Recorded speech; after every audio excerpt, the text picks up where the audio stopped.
I started this podcast in 2022, and after releasing a couple of episodes over the past few years and taking a pause, I'm back with a new look and a fresh start.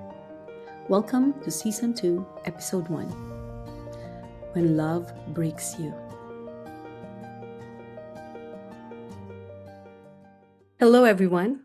I'm Elle Rodriguez, and welcome to Let's Talk It Out with Elle, where we talk about everything and anything under the sun. Before we begin, I want to share something with you. I started this podcast a while ago, but I went into hibernation last year for reasons you'll understand shortly. But this is a new beginning for me, and I want this to be a fresh start for my podcast as well.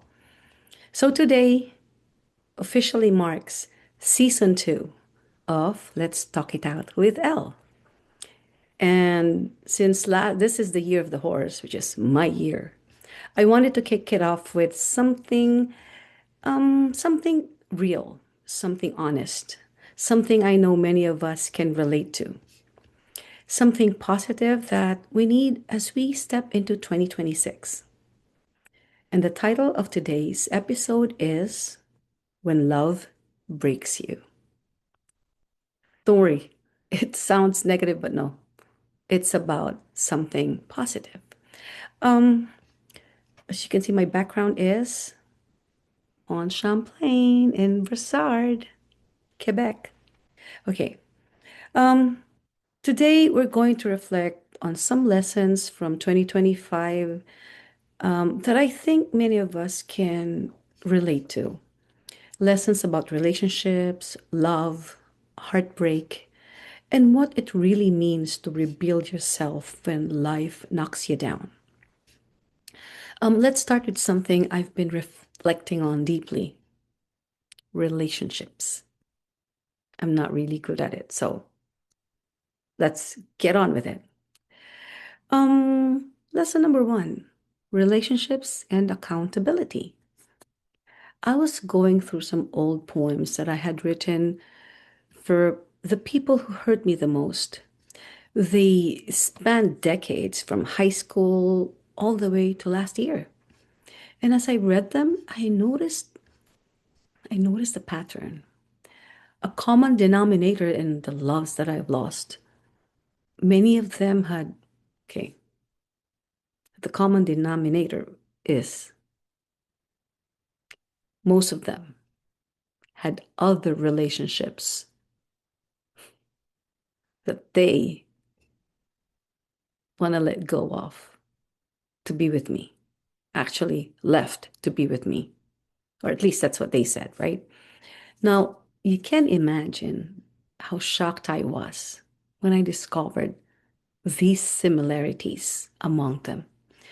It was a pattern for me, right? And why do only people who already have relationships seem to be noticing me, right? So anyway, it was always someone who was on the way out of a relationship or in a relationship but didn't really want to be in it anymore, or someone who pretends that they're no longer in a relationship but is very much in it still, or some strange situation where this person had two relationships going on at the same time and still wanted to leave them for me and make me the third victim.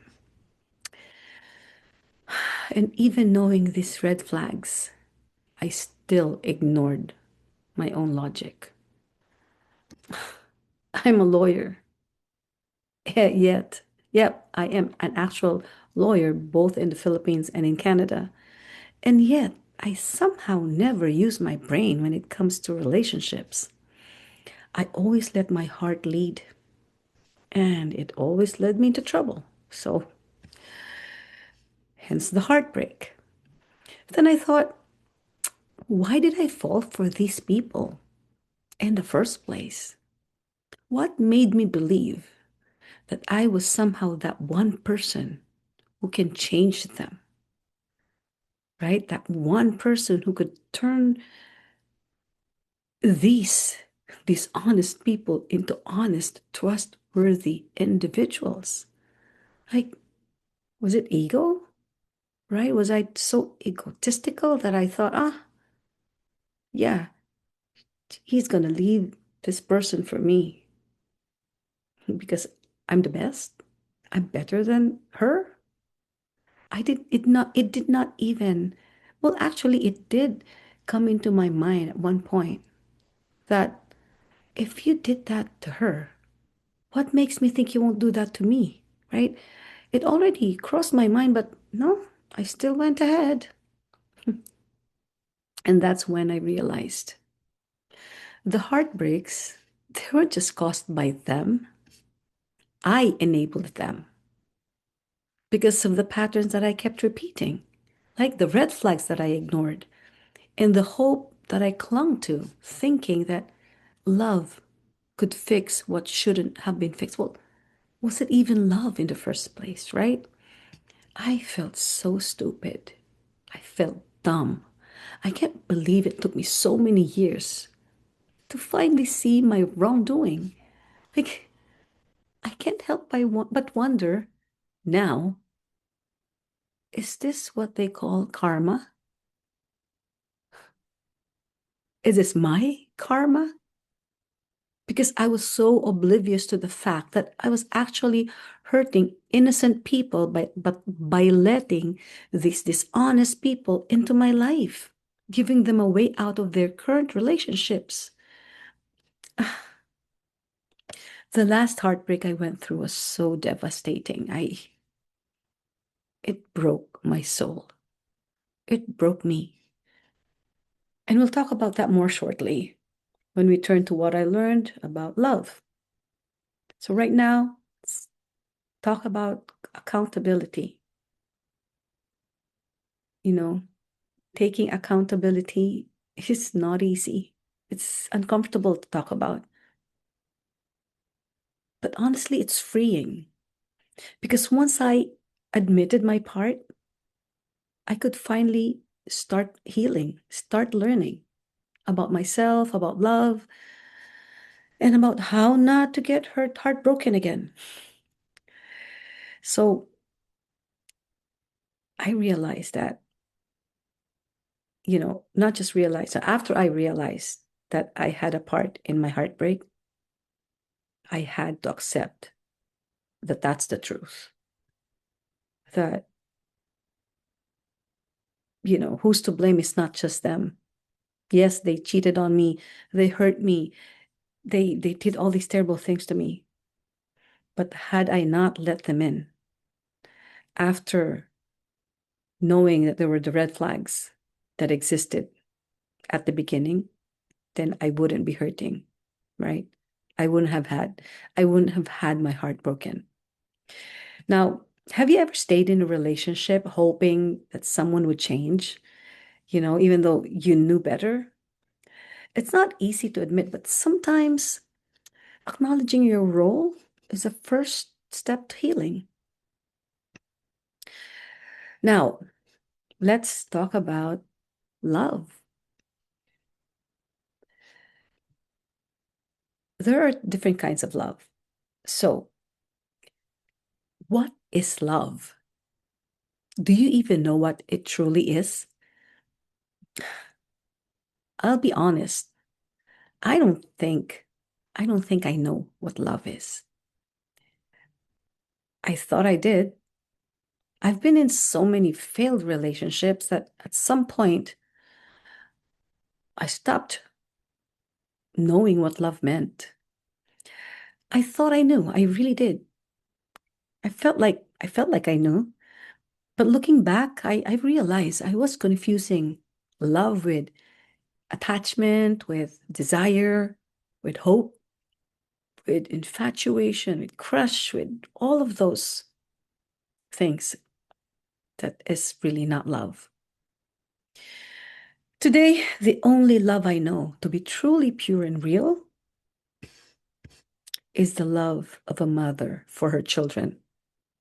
And I say that with certainty.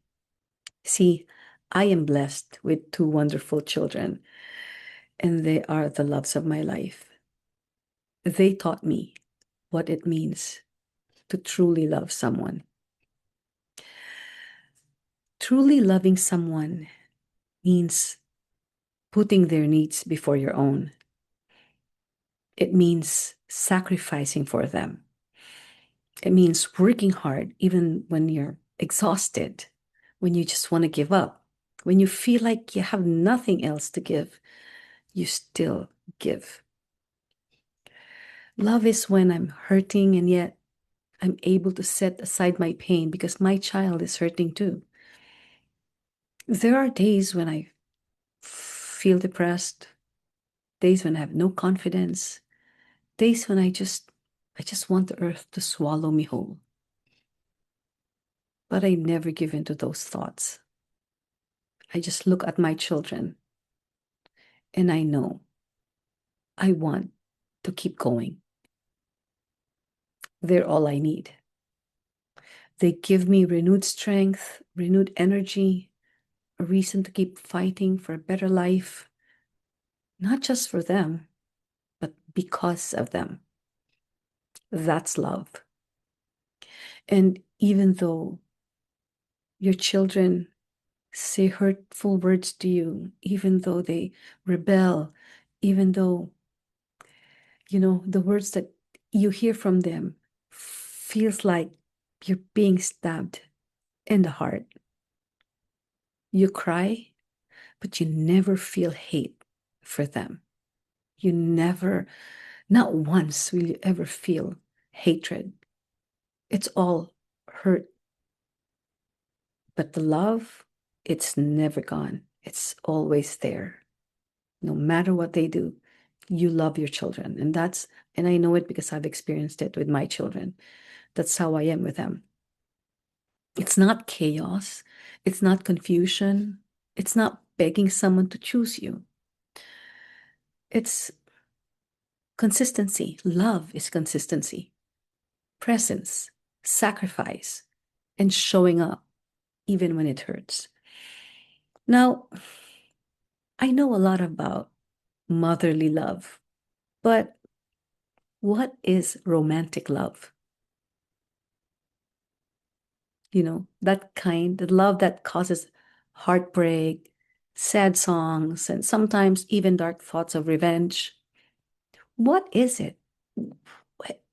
Have you ever asked yourself, why do I love someone when I say I love them? How do you even know that you love someone?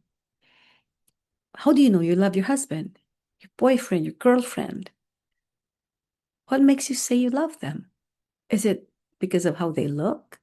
Is it because of their body? Because they're sexy? Is it because of their intelligence? Your or their wealth, their house? What is it about them? Is it because they're so nice to you? Because they treat you well? What really makes you say you love them? Do you know? Well, if you ask me, I I'm not sure, honestly. Like, I've been in so many relationships that I honestly, looking back, I keep saying, I love you, I love you. And then you break up and then you meet another person, I love you. And then the same thing happens, I love you. Like, I just throw that word left, right, front, back. But what does it really mean? I don't know. I really don't know. I remember I asked my most recent ex, what is it about me that you loved? Couldn't give me an answer. And yet I stayed for 2 years. 2 years. Unbelievable stupidity, isn't it? And yet I know I'm not alone in this. How many of us have stayed hoping love could fill a void or change a person? How many of us have confused longing, desire, infatuation, even security, and hope for actual love as love?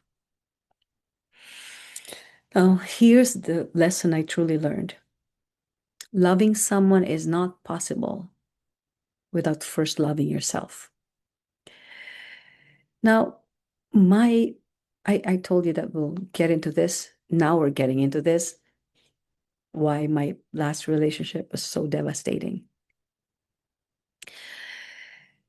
My last relationship left me completely depleted emotionally. It was filled with deception, with hurt, with gaslighting, with lies, and even cruelty. Slowly, without realizing it, I lost confidence in myself. Me, the person who used to be so sure of who she was. My daughter even once told me, Mom, why are you so full of yourself?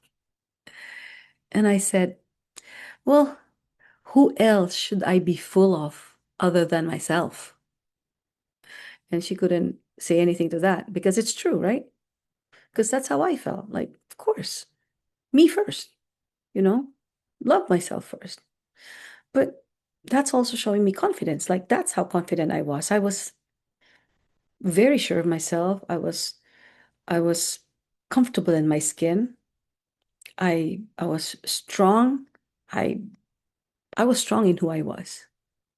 In fact, my friends would ask me, people would ask me, how can you sing on stage like that without practicing, without any rehearsals, and without drinking alcohol?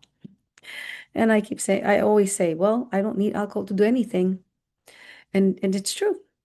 I'm just confident that I can sing and I don't care what other people say. I just want to sing. So that's how I was before the relationship. And yet, after being betrayed, after being made to feel inadequate again and again and again, after making me question myself, my own worth, I came to that, questioning my own worth. I truly lost myself. Now, looking back, not once did my partner compliment me. Not once did I feel appreciated. And when I finally asked why can't, why haven't I heard you say anything good about me? Like, you never, you never complimented me. I asked that question. There seemed to be nothing about me for my partner to be proud of or even like, right? So after asking that question, you know what the answer was? What my ex said to me? My ex said, you really like to be complimented, don't you? And it was said in such a condescending and insulting manner. You're so egotistical that you want me to praise you all the time, that you want me to say, oh, you're so good, that, I'm so proud of you. I, I said, no, I wasn't asking because I needed praise or validation from you. I was just asking because I'm just wondering, and I genuinely didn't understand how someone could say they loved me and yet find nothing about me worth acknowledging. That question was met with silence. And yet I stayed. I've always prided myself of walking away when the going gets tough. I never stay. I'm not patient. I don't stay when I'm mistreated. I will never stay when I'm cheated on. And if my partner doesn't change, knowing that I'm hurting or they've hurt me or, I run away fast. I have no problem running. I'm a runner. Once I know I deserve better, I leave. But this time, I stayed. And my biggest regret, it's not even that I stayed. My biggest regret is Why did I even give so much up just to be with this person? I really did give up a lot just to be with this person who brought nothing but heartache, who broke me. That was my biggest regret. That relationship brought me so much grief. It truly broke my soul. I was no longer myself. I was no longer the happy person that I was. I used to be a joker. I asked my friends, I always made them laugh because I always find something to laugh about. I always find something funny in situations. I was always the life of the party. That's who I was. Then after this relationship, I became, still in the relationship, actually, I became insecure, scared, angry, hurt, unstable, depressed, and anxious. That was a version of me that I saw after that relationship. I did not recognize myself anymore.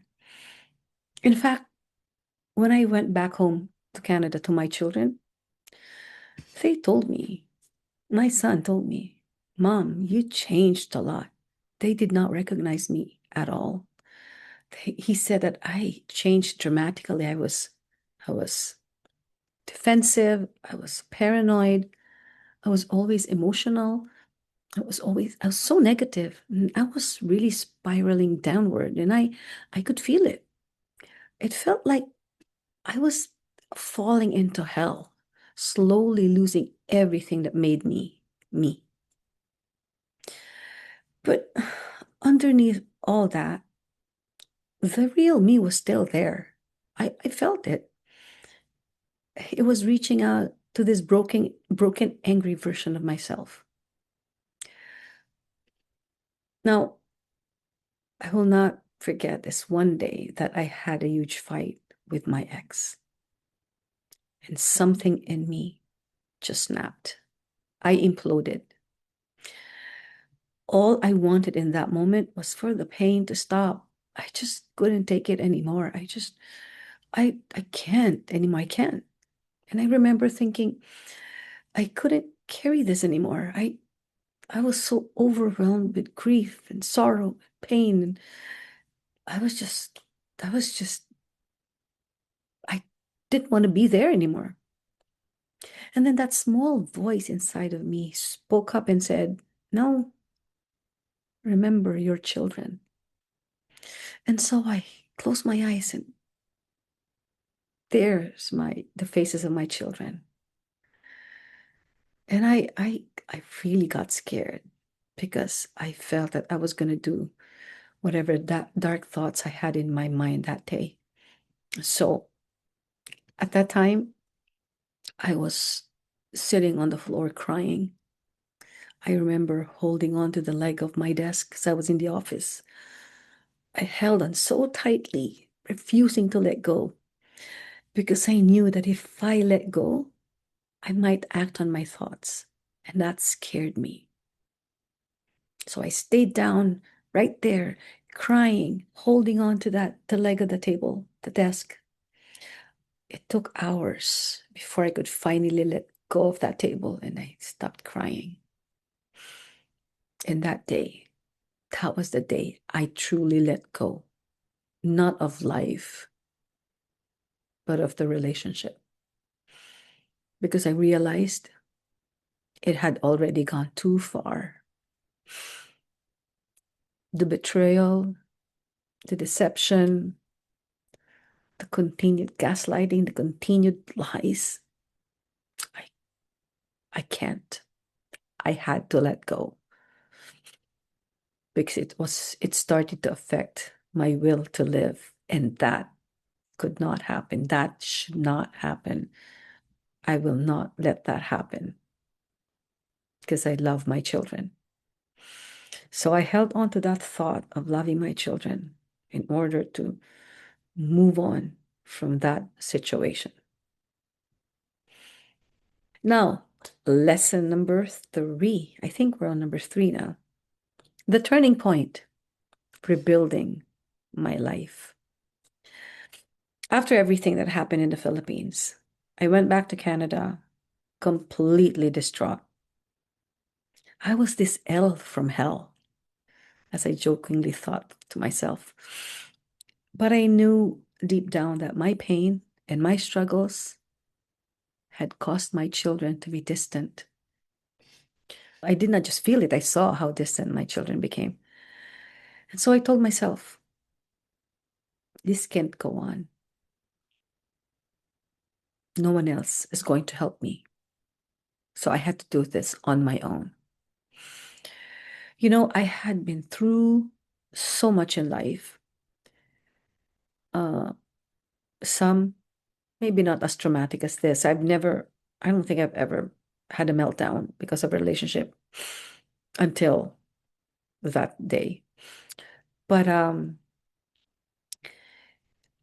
you know, my life story is like something you see in the movies.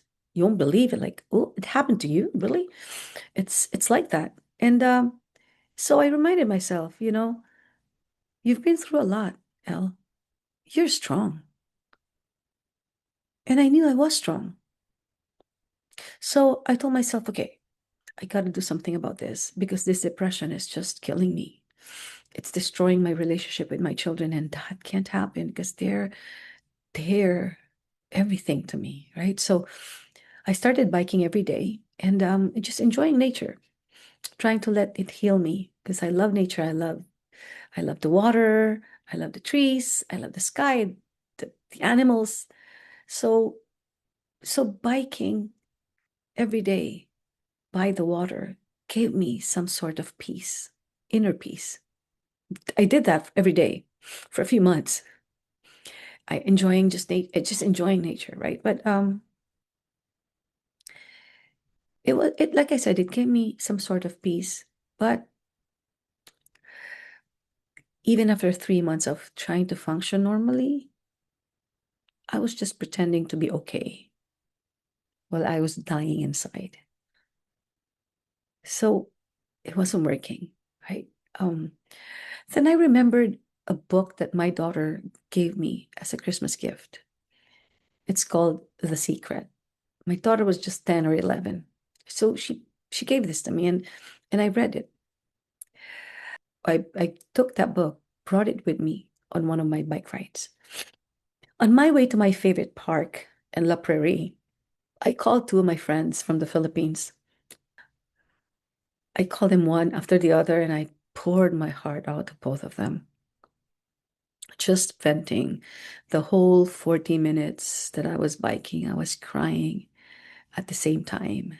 I was telling them how broken I was, how I did not know what to do anymore, etc., etc., etc. It was so dark. It was so depressing. It was so, so painful. But they stayed. They listened until I got to the park. So once we got off the phone, I lie down on the hammock, my favorite hammock. That was my favorite resting place whenever I bike. And then I started reading The Secret. After after reading just a few pages, it hit me. It really hit me. The book said that we manifest what happens to us, or in a roundabout way, what happens to us is what we ourselves manifested. So if we think sad thoughts, we'll be sad. If we think happy thoughts, we'll be happy. It was so simple, right? And yet it was so profound and so effective. It also said, when you wake up in the morning, put a smile on your face, no matter how sad you feel or how down you are. Smile. And once you do, your mood will follow what that smile indicates, which is happiness, right? So reading it reminded me of my life when my children were still young, when we just moved to Canada, and I was a single mom with no relatives. I had four jobs, giving me minimum wage, and I remember thinking this is not even enough to for me to rent a house or an apartment, right? It was one of the difficult times of my life because I two young children were depending on me to support them, to take care of them in this new environment that we're in, right? Now, um, I was facing countless obstacles back then. And, the only reason I continued and fought was because of my children. As soon as I look at their faces, I just my heart melts, and I I would tell myself, you gotta do this and you gotta do this. And so when I read that book, I followed it. I said, I will believe the things that I want. I will believe that it'll happen. I will believe that I can do it. So I started believing. Said I believed I would become a lawyer. I believe I would earn $100,000 a year. I believe I would get us out of poverty.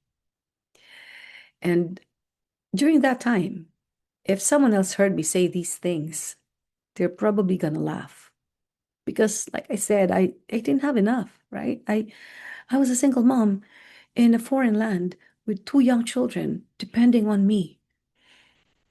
Now, how am I gonna do that? I couldn't even get a full-time job. I had four tiny jobs. I was a DJ in a karaoke bar. I sold vacuum cleaners. Oh, sorry, we called it not vacuum, rainbow hydro cleaner. I um I worked um as a hotel staff, like front desk staff at Madison Manor Hotel in Toronto. It's a boutique hotel. I was working for a law firm as a legal assistant, but not making a lot because I was just given $50 a day. That wasn't enough, right? So I was thinking all of these things in my head at that moment. Imagine, you would laugh at me if you heard me saying, I'd become a lawyer. I believe I would become a lawyer. I would become a lawyer. I would become a lawyer. I'd earn 100,000 a year. I'd earn 100,000 a year, and I would get us out of poverty. I just kept at it. Guess what? It all happened. I became a lawyer. I got us out of poverty. And at one point in my law career, I earned 150,000 a year. So the secret is true. What they say is true. So after reading that, I said to myself, today is the day I change my life for the better. So I closed the book. I rode my bike home with the biggest, fakest smile I could muster, like this. And I haven't cried since.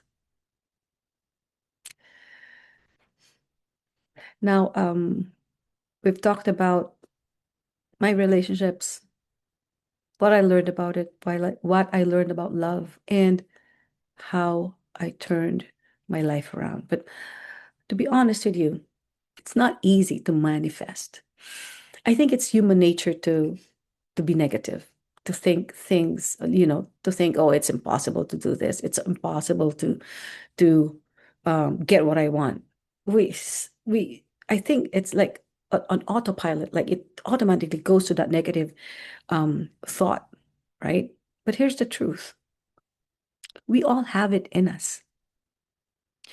All we need to do is find our voice, that positive voice in us, find that willpower, that silver lining that somehow seems to always elude us. We just have to find it and then keep at it.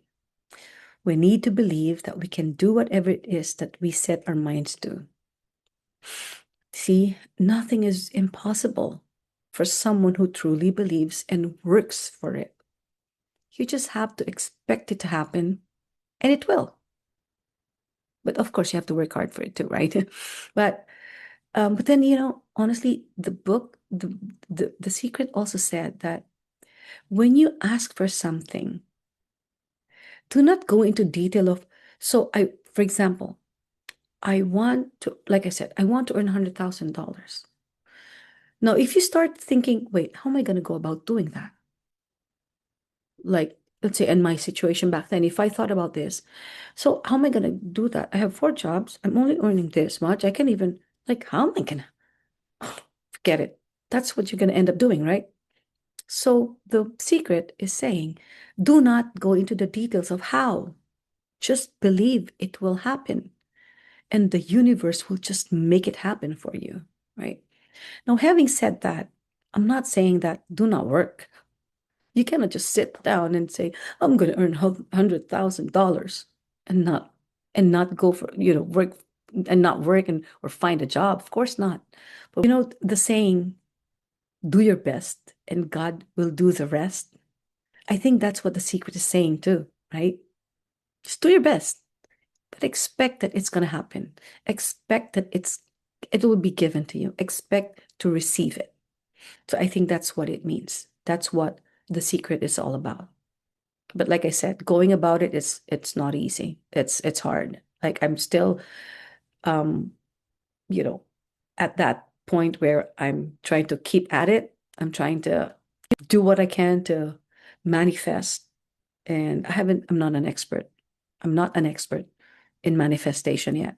The only manifestation that I do that works all the time is parking.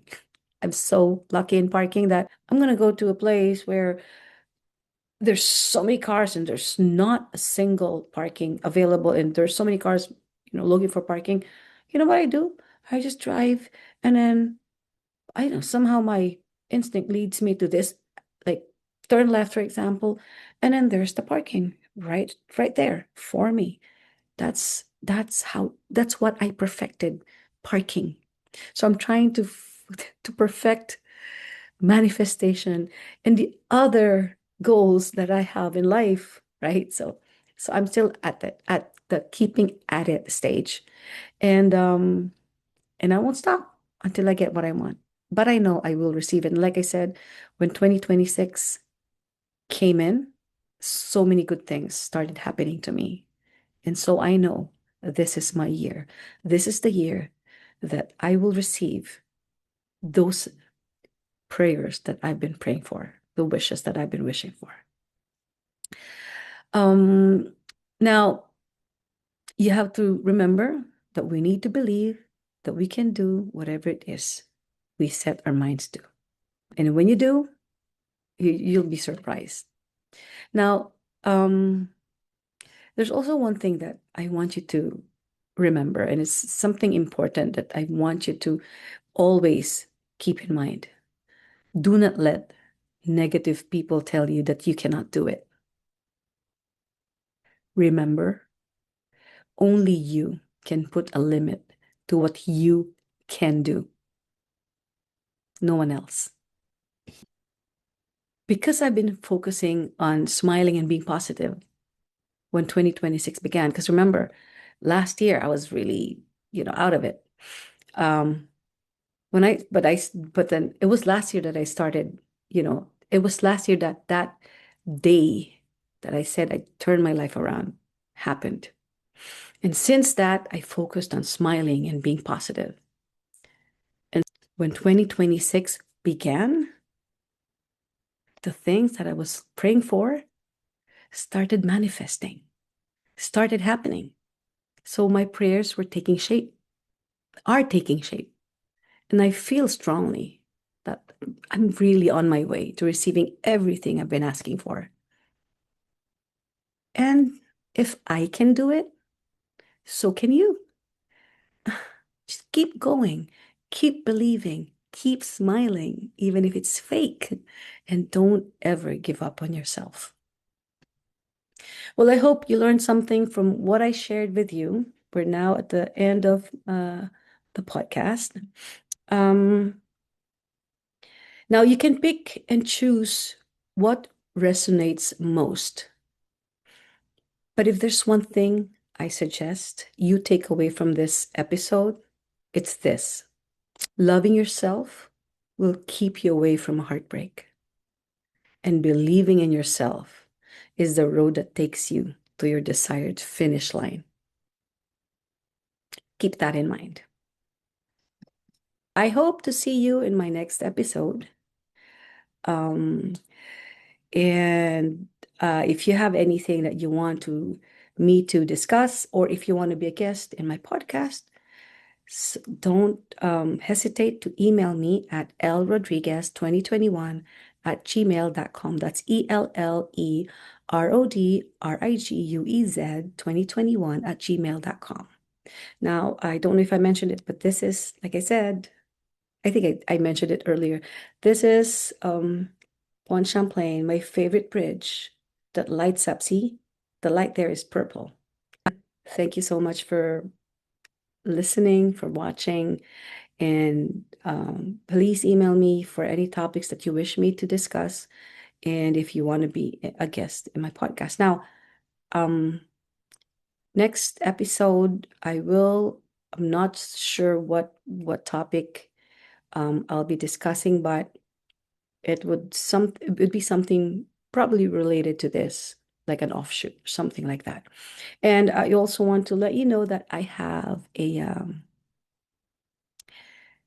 radio. I had a radio program before with in Toronto called Konting Kaalaman, Malaking Katulungan. That I will continue as well, but I think that one would be mostly in Tagalog, because I want to that program will cater towards Filipinos and the law. That's where I will be discussing certain laws that I think the Filipinos need to understand in order to protect themselves. Um, so watch out for that as well. Anyways, I would like to thank the people who have helped me. Uh, there's so many of them. You guys know who you are. You were there when I was down, and I thank you for that. Um, and I always pray for you, and I always wish you well. And again, thank you so much. Now, moving forward, uh, I will continue my podcast, and I do hope that you enjoyed this episode. And if you have any comments about it, again, please email me at lrodriguez 2021 at gmail.com. Thank you again. This is Elle from Let's Talk It Out with Elle.